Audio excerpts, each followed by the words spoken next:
Shri Ram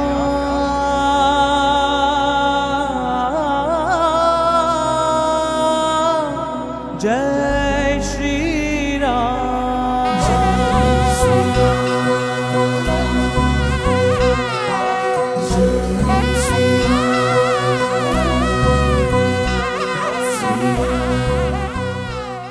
நாம முதலில் பகவானை சேவிக்க போகும்போது என்ன அவனை தவிர வேற எதுவுமே எனக்கு ஆசை கிடையாது. தான் யாருன்னு வெளிப்படுத்தாமல் அவர்கள் யார் என்று தெரிந்து கொள்ள வேண்டும். இதுதான் ஹனுமானுக்கு இருந்த எண்ணம். பரம்பொருளை பார்த்தா உனக்கு தானா அன்பு பெருகும்னு சொன்னாரோ இல்லையோ, இப்ப என்னமோ ஹனுமானுக்கு ராமனை பார்த்த உடனே எலும்பெல்லாம் உருகிறா போல இருக்கான். ராமனும் லக்ஷ்மணனும் வாயே திறக்கவில்லை. அவர் பேசுறார் பேசுறார் பேசுறார், பேச பேச அவருடைய பாவம் மாறிண்டே வருது. மற்ற எல்லா குரங்குகளும் பயப்படும் போது தான் மட்டும் அருகில் போய் பார்க்கலாம் என்கிற எண்ணத்தோடு நெருங்குகிறார். ஆனால் நெருங்கும் போது இன்னும் பரமாத்மா யாரு என்னன்னு அவருக்கு தெரியாது. அதனால் ரொம்ப தூய்மையானவர்னு சொல்ல முடியாது. நாம முதலில் பகவானை சேவிக்க போகும்போது என்ன அவனை தவிர வேற எதுவுமே எனக்கு ஆசை கிடையாது என்கிற நிலையெல்லாம் போகிறோம். எனக்கு வீடு வேணும், வாசல் வேணும், மனைவி மக்கள் வேண்டும், செல்வம் வேண்டும், வியாபாரம் நல்லா நடக்கணும், எல்லா ஆசையும் தான் இருக்கு. அப்ப இவர் யாருன்னு தெரியல. பார்த்தா என்னமோ சக்தி உடையவர் போல இருக்கார். கிட்டக்க போலாமா வேண்டாமா, இவர் நல்லது பண்ணுவாரா கெட்டது பண்ணுவாரா, எத்தனையோ சந்தேகங்கள் இருக்கும். ஆனால் மனசு என்னமோ பகவானை நோக்கி இழுக்கப்படுமோ இல்லையோ, அதை போல ஹனுமானுக்கும் முழுமையான நம்பிக்கை வரவில்லை. மனசுல ரொம்ப ஷட புத்தி, கபட்ட புத்தி ஹனுமானுக்கு இருந்துதான். கபிரூபம் பரித்யஜ்ய ஹனுமான் மாருதாத்மஜா பிக்ஷுரூபம் ததோபேஜே ஷடபுத்திதயா கபிஹி என்று வால்மீகி தெரிவிக்கிறார்.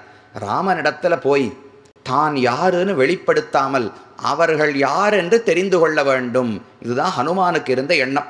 மற்ற குரங்குகள் எல்லாம் பயந்தே போனார்கள். ஹனுமானுக்கு பயம் இல்லை, கிட்டக்க போய் பார்க்கலாம்.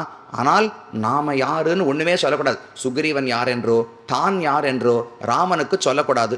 ஆனால் அவர்கள் யாருன்னு முழுமையாக தெரிந்து கொள்ள வேண்டும். இது கபட்ட புத்தி தான், இது நேர்மை கிடையாது.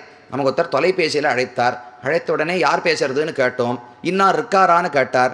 முதல்ல யார் பேசுறதுன்னு சொல்லுங்கோ, நீங்கள் யாருன்னு எல்லாத்தையும் தெரிஞ்சுப்போம். நாம் யாருன்னு எதுவுமே சொல்ல மாட்டோம். கடைசியில் அவர் இல்லை வெளியில் போயிருக்கார், நான் வந்தால் சொல்கிறேன்னு சொல்லி தொலைபேசியை வச்சுருவோம். இதுக்கு ஒன்றுமே கேட்டிருக்க வேண்டாமோ இல்லையோ. முதல்ல வந்த உடனேவே அவர் இல்லைன்னு சொல்லியிருக்கலாம். ஆனால் நமக்கு ஆசை, இவர் யார் அழைக்கிறான்னு நாம் தெரிஞ்சுக்கணும். ஆனால் நாம் யாருன்னு சொல்லவே கூடாது. அதை போல எண்ணத்தோடு தான் ஹனுமானும் நெருங்கினார். பகவானுக்கு கிட்டக்க போறார். பார்த்தால் என்னமோ இவர்கிட்ட ஒரு தேஜஸ் இருக்குன்னு ஹனுமானுக்கு தெரிகிறது. துன்பினை தொடைத்து மாய தொல்வினை தன்னை நீக்கி தென்புலத்தன்னி மீளா நெறிவுய்க்கும் தேவரோதாம் என்று கம்பர் பாடுகிறார். பிரம்மா என்னைக்கோ ஒரு வரம் கொடுத்தாரே, பரம்பொருளை பார்த்தா உனக்கு தானா அன்பு பெருகும்னு சொன்னாரோ இல்லையோ, இப்ப என்னமோ ஹனுமானுக்கு ராமனை பார்த்த உடனே எலும்பெல்லாம் உருகிறா போல இருக்கான்.